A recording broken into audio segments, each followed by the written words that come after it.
This unassuming building is home to the modern-day spy.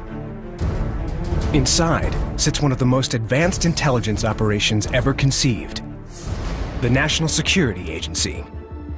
Using advanced technology, the NSA steals enemy secrets and defends the nation from emerging threats.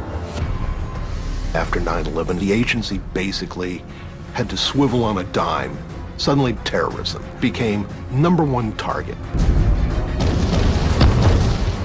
With the power to reach around the world and into foreign communications, the NSA strikes fear in enemies and triggers controversy at home. For the first time since 9/11, the NSA opens its doors to documentary cameras and grants an exclusive first-time television interview with its current director. As we reveal the agency's key role in protecting the country, from protecting the military against cyber attacks to hunting down America's most wanted enemy. Join us for an unprecedented look inside one of America's most secretive intelligence agencies.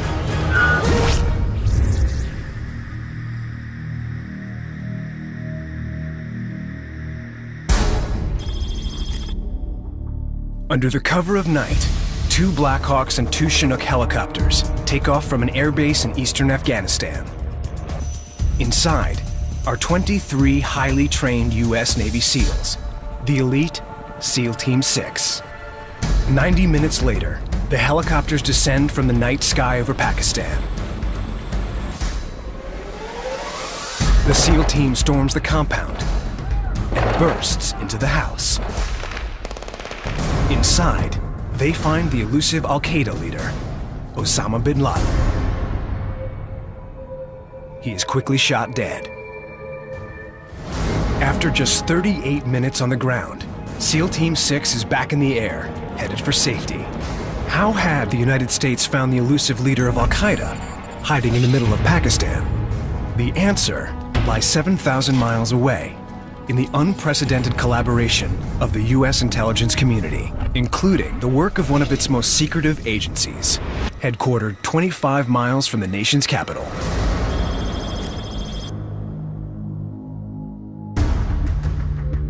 Here within the wooded Maryland suburbs sits one of the key players behind the hunt for Osama bin Laden, the National Security Agency. Since 1952, the NSA has utilized the newest and most advanced technology to gather intelligence, detect threats, and protect America's secrets. From the beginning, the NSA has been shrouded in secrecy. Approaching vehicles are met by highly trained and heavily armed police officers. Barricades prevent outsiders from storming the gates. To thwart electronic eavesdropping, these seemingly unassuming buildings are lined with copper mesh. The information gathered here informs our leaders and determines the fate of our nation. Since 9/11, no documentary cameras have been allowed inside, until now. Our cameras take you deep inside the National Security Agency, down the sprawling hallways of this over 2 million square foot compound, into one of the most highly secured rooms in the United States. The National Security Operations Center. We received one new customer request for any information regarding security threats. The Economics Ministers meeting in Jakarta. President or Vice President going to be there? No, sir. This is a ministerial level meeting. The Commerce Secretary will be representing the U.S. The National Security Operations Center is energy central for NSA. It's really the emergency room for intelligence. We have to use the power of our intelligence systems to gain the information that our national leaders need to make decisions. So we're in the information gathering business. NSOC really is watching all the current developments that could turn into problems or could be issues for us. So they'd be on the lookout for either first indications of a terrorist attack or first responses to a terrorist attack. Are there Americans who are in danger overseas someplace? Anything that could, involve death or destruction or an imminent change in our security situation, those are the things that are going to bubble to NSOC's top priority. All comm circuits are up at this time, but the comms cable in the Red Sea that was damaged yesterday due to the volcanic eruption is still out. Okay, and do we know how long? Ask any senior government official, and at some point or other, they'll tell you, yes, they got something from NSOC that really was, perhaps even earth-shaking. For the Obama administration, the NSA provided critical support during a pivotal military and intelligence triumph. The daring overnight raid that resulted in the killing of Osama bin Laden. But while the agency declines to comment about its role, there is one person with the highest level of clearance who does acknowledge the NSA's key role in the operation. No one piece of information and no one agency made this possible. You did it together. CIA, National Reconnaissance Office, the National Geospatial Intelligence Agency, National Security Agency. You made it possible for us to achieve the most significant victory yet in our war to defeat Al-Qaeda.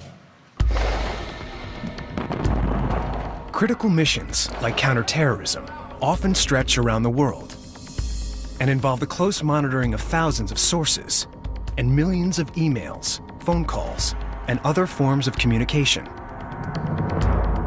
You've got trillions of cell phone calls. There are billions of emails sent in a day.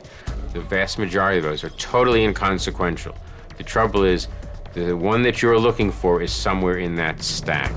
So this is the ultimate needle in a haystack problem. To process this critical information, the NSA specializes in a form of high-tech surveillance known as signals intelligence. Signals intelligence is exploiting foreign adversary communications to answer questions that are asked by our nation's leaders. It can be the exploitation of personal communications, whether on the phone or sending emails. The NSA's Signals Intelligence Directorate is the agency's largest department. Although the NSA could not confirm the exact number, analysts here intercept millions of communications per week. NSA is intercepting probably something on the order of about 8 times the entire collection of the Library of Congress every single day. The NSA analyzes conversations in 130 different languages. Hundreds of language analysts are employed to translate thousands of phone calls and other communications daily. Those communications often contain vital information on the whereabouts and activities of terrorists and other adversaries. You really need to understand your target very well. You have to understand the culture in which they operate, understand the nuances of what they may be saying. And knowing your target means often being able to recognize the person just by the sound of their voice. They may say something that sounds kind of out of character, or may use words that they don't normally use, which may tip you off that there's something going on that's not in the norm. These intercepted foreign conversations allow the NSA to better understand America's adversaries. But to build the most complete picture possible, the agency is looking at more than communications. It's also things like weapon systems, radars, telemetry signals on space launches, ballistic missile launches, those kind of things. You can imagine that our military leadership needs to understand how an adversary's weapons can be used against us. To detect these electronic signals, the NSA operates a special division known as the Electronic Intelligence, or ELINT Lab.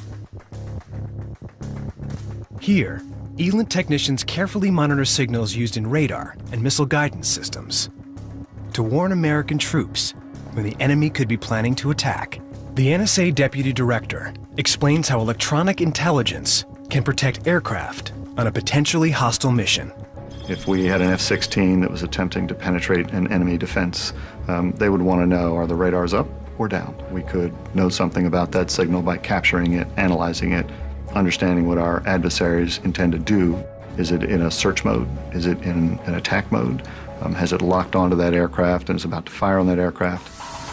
Every day, especially during a crisis, millions of signals from around the world come into the NSA. That raw information is sent to analysts who attempt to build a more complete understanding of these foreign adversaries and any impending threats they might be orchestrating. NSA is a collection agency. They collect signals intelligence. Most of it's going to go to analysts who are going to try and put it in a broader context or use it to build an analytical picture that will then be the basis for a report that goes to a policymaker. On a day-to-day basis, NSA produces more intelligence reports than any other agency. General Keith Alexander is the director of the NSA. It's up to him to provide the latest information on impending threats and adversarial activities to the nation's top policymaker, President Barack Obama. Providing intelligence for our senior leaders is clearly important. There's always things that happen that we may not see. And so those are things that concern me. We do not want to make a mistake. It has terrible consequences for our nation. When critical situations arise, General Alexander meets with key NSA personnel in this secure room. Here, they conference with leaders of multiple intelligence agencies via secure video link to carefully review the latest analysis and present their findings to the nation's leaders. During a crisis, such as the discovery of a credible terrorist threat, the NSA has just 10 minutes to get the word out through a high-priority alert called a critic. A critic is the highest precedence of a message that we have. That will go immediately to the recipients around the agency and to other organizations in the U.S. government, so they get to see that immediately. We send that to the White House within 10 minutes of recognition. We make no attempt to slow up the initial report because we don't want that to be filtered at all. But you can imagine, often a first report can be wrong. So the real job is the validation of the report. We actually then have 20 minutes to validate that the report was correct. For decades, the NSA has utilized the latest technology and techniques to stay ahead of its adversaries. But on one fateful September morning, a new kind of enemy, using unconventional tactics, temporarily gained an advantage. 2 airplanes have crashed into the World Trade Center in an apparent terrorist attack on our country. In the aftermath of the 9/11 terrorist attacks, the American intelligence community was forced to quickly regroup. The fact that 19 hijackers were able to enter the U.S. unimpeded, orchestrating the deadliest terrorist attacks in American history, had an immediate and lasting effect on the intelligence community. 9/11 changed our lives here at the National Security Agency. Ever since, we have been working 24 hours a day, 7 days a week, to prevent that kind of tragedy ever happening to our nation again. And we're committed and dedicated to doing that. After 9/11, we shifted our target to the terrorist target, and that is a network. So in order to beat a network, you have to be a network. And that was the key transformation we made over the last 10 years, is to be the most agile intelligence agency we could be. The key thing that happened after 9/11 is that the agency basically had to swivel on a dime. All the targets that NSA was listening to basically changed overnight. Terrorism, which was a very, very small part of what NSA was doing on September 10th, 2001, the following day suddenly became #1 target.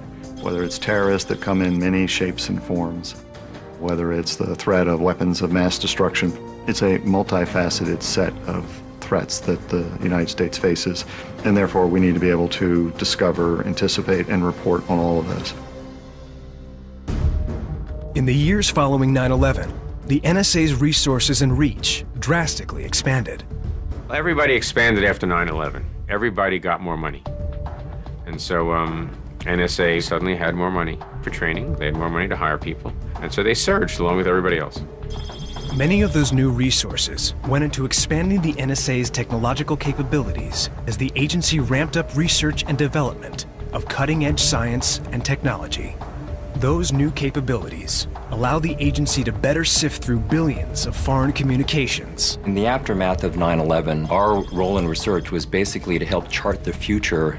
Microelectronics, advanced computing, communications and information processing, advanced mathematics. It's really a matter of designing tools that surgically sort of cut through the amazing amount of information, find out what's important, turn that information into actionable intelligence. The NSA allowed our cameras an exclusive look inside one of their state-of-the-art research facilities. We're a very technical organization, and we have to stay on the cutting edge of technology. And we're always pushing the envelope. Working at the NSA is definitely, you are on the cutting edge. You are farther along technology than the commercial sector is and where the rest of the public is, so you are always at the forefront. Here, the NSA engineers new tools to help break enemy codes and decipher encrypted communications. But the agency isn't just breaking codes, they're also making them, as they develop new technology to better secure America's communication networks. I'm particularly interested in applying security concepts to optical communications. As we head towards faster and higher data rates, we need to be able to do so in a secure fashion. In the end, higher speed, faster encryption allows us to better protect ourselves against our adversaries. The practice of code making and code breaking is known as cryptology, something the NSA has been perfecting since its earliest days. The agency's military predecessors created codes and decoded enemy ciphers during World War II. Artifacts from that era are housed inside the hidden recesses of the NSA's Cryptologic Museum. Patrick Wheaton is the museum's curator. We're going to take a look at something that has never been seen on TV before and probably hasn't been seen by most of the employees of the National Security Agency. This is the vault of the National Cryptologic Museum. This is only part of our collection, but what we have in this room is pretty significant in terms of tracing the history of cryptology. The vault houses one of the largest collections of historical code making and code breaking equipment in the world. We have items that date back to World War II, and we have items that really are part of the present day. This is a Stu 3 phone that is typical of the device that was used by former President George Bush on the morning of 9/11 when he was at the elementary school and was informed of the fact that our country had been attacked. By using the Stu 3, President Bush was able to communicate critical orders through a secure connection, encrypted over a standard telephone line. Encrypted voice communication is something the NSA and its predecessors have been working on for decades. The best way to move classified information is simply via the human voice. Prior to 1943, there were no devices that were available that would provide for secure voice. In 1943, the United States, in conjunction with private industry, was able to produce Sig Sally, which you see here. Sig Sally was the very first secure voice network. This device, when it was up and running, weighed 65 tons. It also required 15 people to operate it. For the very first time, General Marshall in Washington could contact General MacArthur in the Far East, and they could have a conversation on a phone and know that it was going to be secure. During World War II, Nazi Germany utilized their own encryption device that they too believed to be unbreakable, the infamous Enigma machine. This is an authentic German Enigma device. It was invented in the 1920s, and during World War II, it was the communications workhorse of the German military. It could produce permutations of 3 times 10 to the 114th power, and in the minds of the German leadership, this was a perfect encryption device. The Enigma was able to produce more possible letter combinations than the number of atoms in the observable universe, something the device achieved by using a system of rotors, which substituted letters according to a preset schedule.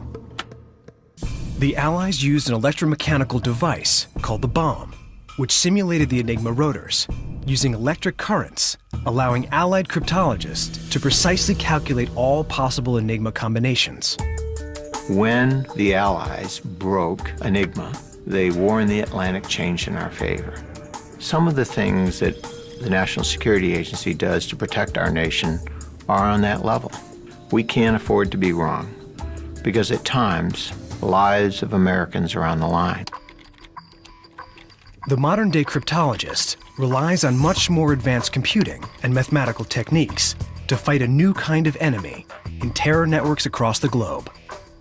Roger Barkin is a cryptanalyst who graduated with a mathematics degree from Harvard. I interviewed in several different places, Wall Street kind of firms, defense contractor kind of things. When I interviewed the NSA, I was really excited about my interview. The kind of problems that they were working on, really the kind of things that a mathematician like me could get excited about. With such complex problems to solve, Roger and his fellow cryptanalysts call on the NSA's supercomputers. To succeed as a codebreaker, you need to have access to the fastest computers available. It gives us an advantage over all of our foreign adversaries. Whatever encryption scheme they come up with using their computers, because our computers are going to be that much faster, it's going to give us a leg up in that war. With some of the fastest computers in the world, the NSA is now better equipped to break codes and gather information than ever before. But in the aftermath of 9/11, the agency's listening powers begin to spark controversy at home.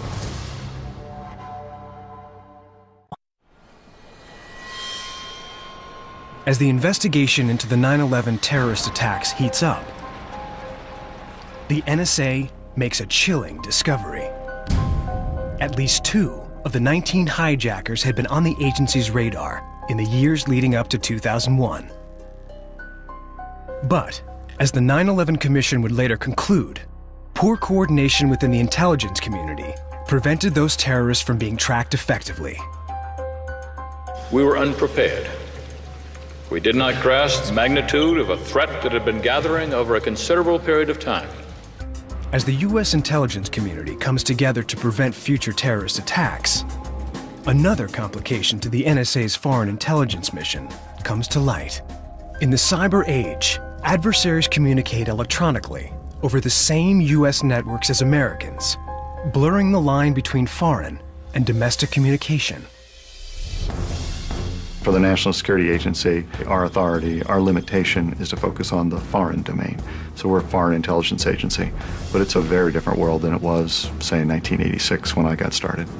After 9/11, there is a sense within the NSA that the lines and the rules have to change. It couldn't do all the things within the traditional regulations and rules that it felt that it could do to protect the country.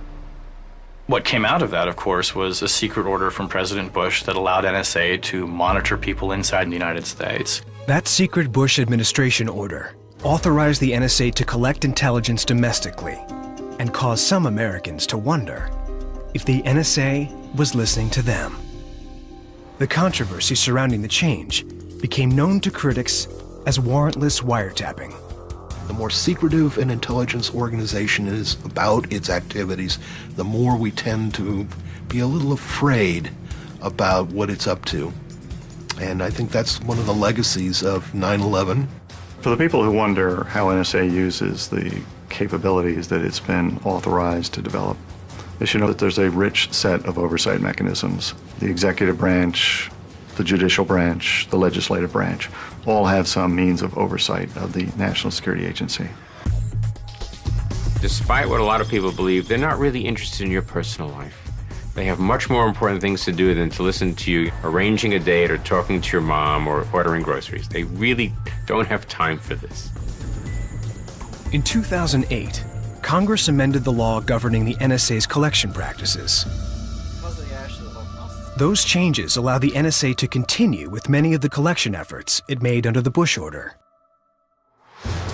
Despite the controversy, the NSA maintains its mission has always been the collection of foreign intelligence. On occasion, a U.S. person could be the source of foreign intelligence, but if and ever we would ever target a U.S. person, we would have to get a warrant from an appropriately authorized court of law. Right? The rules in that regard are very clear.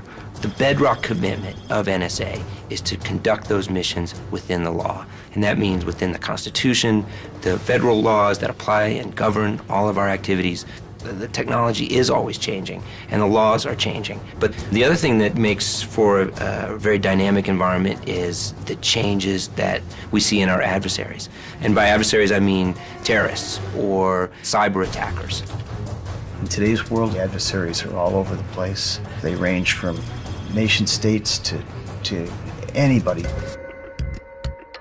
Dickie George is an advanced mathematician with the NSA's Information Assurance Directorate.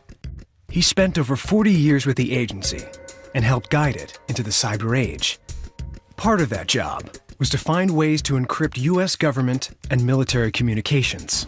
When I talk to people in the military, the first thing they always say is, I want to make sure that my troops are protected. So make sure that my information is safe.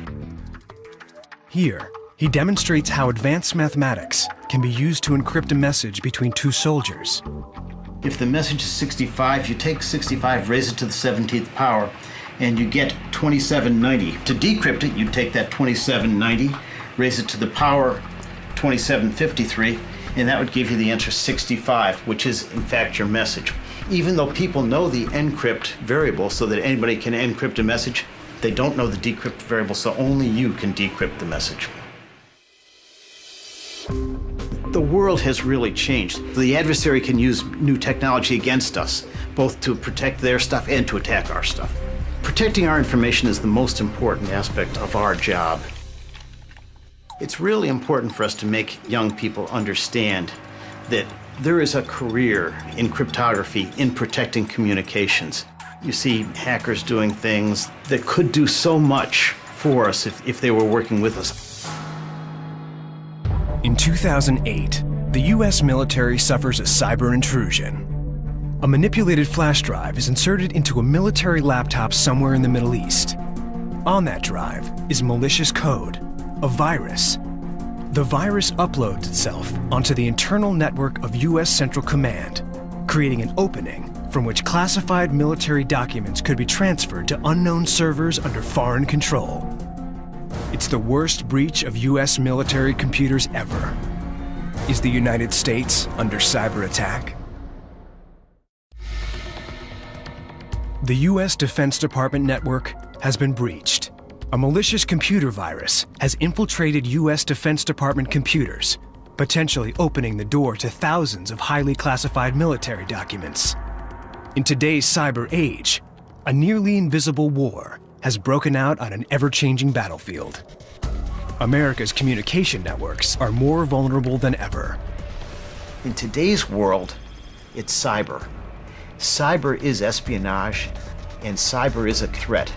And the fact that they are combined in the same group means that that group of spies is now dangerous. They have a weapon as opposed to just spying. The soldiers are very much dependent on networks, on their command and control network for communications.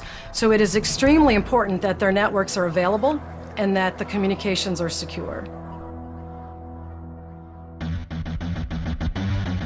To defend military networks from threats like the 2008 virus, the NSA created the NSA CSS Threat Operations Center, or NTOC. An ultra-high security 24-hour-a-day nerve center to protect Defense Department networks from cyber intrusions. This is the only time television cameras have been allowed on the new NTOC floor to view a training exercise. Sherry Ramsey is NTOC director.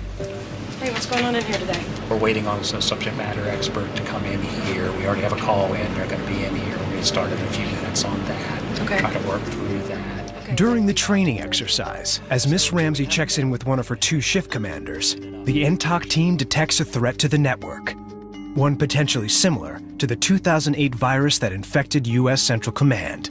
What's up, I Mike? hate to interrupt you guys. We've got a bunch of our sensors light now, and I've got the guys upstairs checking to make sure that it's all okay. But it's just too much and too much of a coincidence not to be real. Let me talk to our leadership, and we'll gather up the folks. Roger. The Department of Defense's networks are scanned or probed over 250,000 times an hour, every day. They range from high school and college kids attempting to show off their skills to criminals, all the way to sophisticated nation-state activity who clearly want to understand how the military operates. He has an issue with some sensors, something's happening on there lighting up and such, and he's got some information he wants to share, and we're going to see what we can do about it. And we're going to need the SCIO, the Commando, the SC Pro, the SCIO, and the CSAs. Come on back to the conference room and let's have a session. NTOC brought together NSA's signals intelligence authorities, our information assurance authorities. What that allows us to do is to look at the Department of Defense's networks, look at the foreign intelligence, get some idea of what the threat is. There are sophisticated adversaries, not so sophisticated adversaries. The thing to remember is you don't need to be sophisticated to be effective. There's over 68,000 hacker tools that are already made available. And so these are programs that people can actually download and use to get into the system. What our sensor grid's seen is we've got, like a half dozen different places that are starting to light up and beacon back. If you can discover 68,000 tools by anybody just using a search engine, can you imagine what other tools and capabilities exist with other potential sophisticated adversaries? We are tracking what's going on, we're paying attention to what's happening, trying to characterize the signals.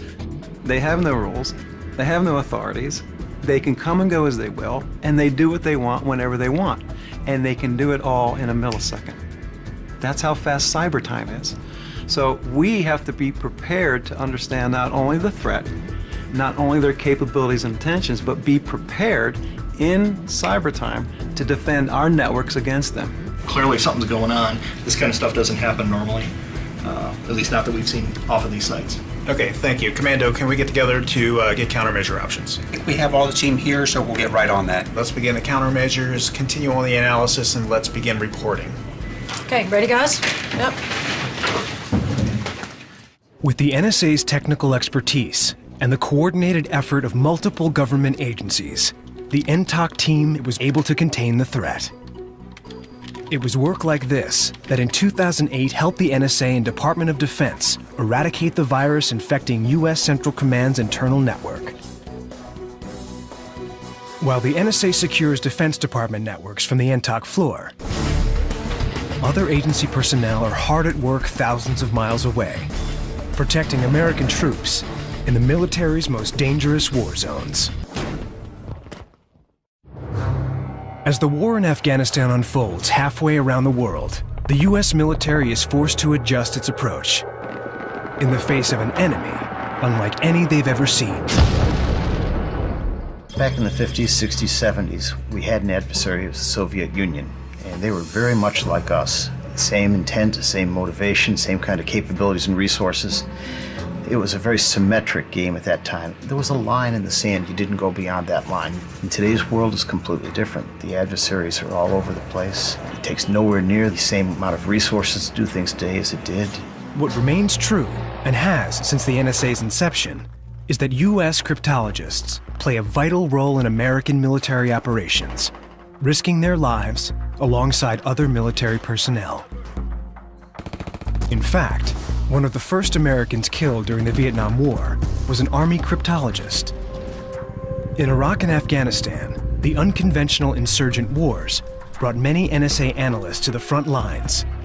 Those analysts provide American soldiers with the most timely, actionable intelligence possible. Intelligence that saves U.S. and allied lives. Sometimes you have to be there. You have to understand what the organizations you're serving actually need. So our civilians deploy, as our military deploy, to be there inside the fabric of their organizations, to understand what they really need of us, and to make our best, our fullest possible contribution. Hundreds of our folks are deployed in Iraq, in Afghanistan, and other areas around the world, and they're putting their lives at risk. But they're there because they make a difference to the operations that our military conducts. More than 160 U.S. cryptologists have given their lives supporting such operations. A memorial wall honoring their silent sacrifice sits just inside the NSA main entrance. Yet there's still a waiting list of NSA personnel who volunteer for action. Working on the front lines with the U.S. military, NSA analysts provide valuable intelligence in the hunt for insurgents. But they aren't just listening in on our adversaries. They're also making sure those adversaries can't listen in on us. Look, they're only doing two things in NSA, offense and defense. They're breaking into other people's comms to produce signals intelligence. The other thing they're doing is trying to make sure that nobody does it to us. This is like to catch a thief. Who would you send? Well, the guy who knows how to break into a bank. The NSA provides the U.S. military with the technology and expertise necessary to keep mission-sensitive communications from falling into enemy hands. Those tools and techniques are developed by the agency's Information Assurance Directorate. Deborah Plunkett is its director. Our nation has a need to communicate and to articulate direction, orders, military plans, policies, strategic intent. Our responsibility here ultimately is to enable communications to happen in a secure way.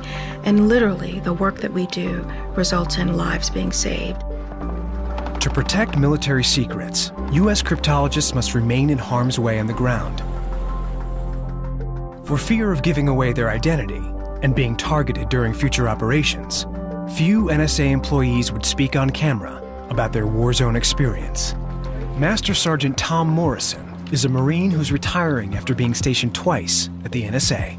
He's completed multiple tours in the Middle East, where he worked alongside NSA civilians as both a language analyst and cryptanalyst, or codebreaker. No longer concerned with remaining anonymous, he's agreed to discuss his experiences. Cryptanalysis in the field is, in one way, it's more challenging, and in another way, it's more rewarding, because your life is one of the lives that's on the line. You are trying to find the adversary before he finds you. There is no safe area. But when you find the bad guy and you put him away, you get that sense of satisfaction, like when a policeman puts away a violent criminal. The streets are that much safer because I've done my job. Before any NSA military or civilian cryptologists head to the war zone, they come here to the top secret Meade Operations Center, where they prepare for deployment. The NSA allowed our cameras unprecedented access to the mock as we film the side of the room supporting those in the field. The opposite side, where vital classified intelligence is analyzed and distributed, was strictly off limits. Petty Officer Williamson, where are we at with the... On this side of the floor of the Meade Operations Center, we are providing access to the information that NSA provides to all the folks downrange. A bad day over here means a lot of folks aren't getting their information that they need to track the insurgents. On the other side of the operations floor are the analysts who are actually working, using a lot of that information in direct support of going after terrorists and insurgents who are using explosive devices or other weapons to attack friendly forces. So at that end of the floor, if they have a bad day, then ultimately someone may lose their life. Go, go, go, go! We can bring to the fight game-changing technologies that might not otherwise be available. Back up! Our adversaries are very savvy, they're very smart, and they're using these latest technologies against us. So we have to have our technical workforce develop those cutting-edge technologies to exploit those kinds of communications and capabilities. To stay ahead of its adversaries, the NSA employs talented engineers who develop new encryption technologies.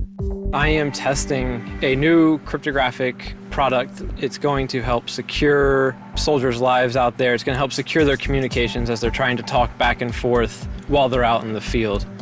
Anything that is going to have some sort of cryptographic secret protection built into it, we don't want someone else to be able to steal that information, so we bring it into a completely shielded room so the data can't leave. The NSA goes to extreme lengths to prevent its data and technologies from leaving its highly secured facilities. Entire buildings and hundreds of agency employees are dedicated to keeping classified secrets from falling into adversary hands and potentially compromising our nation's security. The NSA is one of the world's largest intelligence agencies, home to approximately 35,000 employees working around the world. While the agency's profile is now bigger than ever, they insist on keeping secret most of what they actually do. For the NSA, national security requires ultimate secrecy. Every agency in the intelligence community has its own culture. Now, certainly one of the things that they all have in common is a dedication to secrecy. And you'll find that NSA people are really particularly close-lipped about what they do. From the moment you join the organization, it's just a series of briefings on maintaining secrecy, maintaining silence. It's like the old security posters from World War II that loose lips sink ships. The NSA goes to extreme lengths to protect its secrets. The mere shredding of classified materials won't suffice. Instead, sensitive papers are carried to dozens of burn bag chutes spread throughout the agency. The bags are placed in the chutes and sucked through a system of tubes to the NSA's on-site paper pulping facility, where they aren't burned, but combined with water and heated to become an indistinguishable and now unclassified gray goo. The pulp is then squeezed, baled, and sent to area paper producers to be turned into pizza boxes and other recycled material. There are some papers the NSA does keep. In fact, about 65,000 cubic feet of classified documents in the NSA's top secret record center. No outside cameras have ever been allowed inside this immense archive. Until now. This is where some of the nation's most sensitive secrets have been held, protected from the eyes of adversaries for decades, and preserved for American history.